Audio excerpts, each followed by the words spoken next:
अब कुछ ही दिनों की मेहमान थी और अब उनके बुरे दिन शुरू हो। एक चीज जो इन दोनों की जिंदगी की सबसे बड़ी ख्वाहिश थी और वो चीज उन्हें रूम दे भी सकता था, लेकिन ये दोनों रूम से उस बच्चे का एक झूला गिफ्ट करता है, जो कि इस बात का इशारा था कि हमें बच्चे के लिए। मैट नादिया को समझाता है कि हमें एक बार फिर से कोशिश करनी चाहिए, लेकिन नादिया इसके लिए तैयार नहीं होती क्योंकि पहले भी उसके 2 मिसकैरेजेस हो चुके थे। अब नादिया परेशान हो जाती है। काफी देर तक सोचने के बाद वो इस रूम में जाकर एक बच्चे की विश करती है और बच्चा उसे मिल भी जाता है। जब मैट आकर नादिया को बच्चे के साथ देखता है तो वो बहुत गुस्सा नादिया को डांटने लगता है कि तुम्हें बिना परमिशन के बच्चे को नहीं लेना चाहिए था। इस बात पर इन दोनों के बीच काफी देर तक बेन की तकलीफें उसे न झेलनी पड़े। वो कहती है कि हम दोनों इस बच्चे के साथ बहुत खुश रहेंगे, पर मैट इस बच्चे को एक्सेप्ट करने के लिए तैयार नहीं था और वो नादिया से कहता है कि तुम उस रूम में जाकर रूम से इस बच्चे को वापस लेने की विश करो। अब नादिया न चाहते हुए भी उस रूम में आती है और बच्चे को गायब करने की कोशिश करती है, पर वो ऐसा नहीं कर पाती, इसलिए वो बच्चे को मैट के हवाले कर देती है। अब गोद में बच्चे को लेकर मैट भी इमोशनल हो जाता है और वो भी उस बच्चे को गायब करने की विश नहीं कर पाता और बच्चे को वापस नादिया की गोद में डाल देता है। अब यह दोनों फैसला कर लेते हैं कि इस बच्चे को पालेंगे और इस तरह से ये दोनों एक बच्चे के पेरेंट्स भी बन जाते हैं। अब बच्चे को लेकर नादिया तो मैट को इस बच्चे से बिल्कुल भी लगाव नहीं था और मैट इस रूम के बारे में और जानकारी हासिल करना चाहता था, इसलिए वो फिर से रिसर्च करने लग जाता है और उससे पता चलता है कि वो लड़का जिसने इस घर के ओनर यानी अपने माँ बाप को मार दिया था वो अभी भी जिंदा है और एक मेंटल हॉस्पिटल में जिंदगी बिता रहा है। यह जानने के बाद मैट अपने विश के जरिए मांगे गए पैसों के ढेर से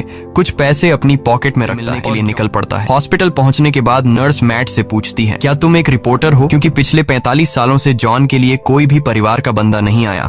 ये सुनकर मैट झूठ बोल देता है कि मैं भी एक रिपोर्टर हूँ। कुछ देर बाद जॉन आता है। जॉन बूढ़ा हो चुका था और जॉन पीछे वाले टेबल पर बैठकर मैट से कहता है, मुझे तुम्हारा ही इंतजार। मैट को कुछ अजीब लगता है और वो डायरेक्ट जॉन से पूछते बारे में क्या जानते हो और तुमने अपने मॉम डैड को कहता है कि मैंने अपने पेरेंट्स को नहीं मारा बल्कि उस रूम ने मुझसे यह करवाया। इसके बाद जॉन मुस्कुराते हुए कहता है, मुझे पता है कि तुम अभी मजे कर रहे हो, खूब खाना पीना, महंगे कपड़े और एंजॉय, लेकिन जल्द ही इसकी कीमत तुम्हें चुकानी पड़ेगी। और जॉन मैट से कहता है, जितनी जल्दी हो सके इस घर को छोड़ दो। मैट को जॉन की दिमागी हालत ठीक नहीं लगती, इसलिए वो उसे वहीं पर छोड़कर घर लौटने लगता है। रास्ते में वो पेट्रोल पंप पर गाड़ी में पेट्रोल डालने के लिए गाड़ी खड़ी करता है। पेट्रोल डलवाने के बाद जब मैट एम्प्लॉई को पैसे देने के लिए जेब में हाथ डालता है तो उस पैसों की जगह राख निकलती है। यह देखकर वो परेशान हो जाता है और दूसरी जेब से एम्प्लॉई को पैसे पकड़ाकर सीधे घर पहुंचता है।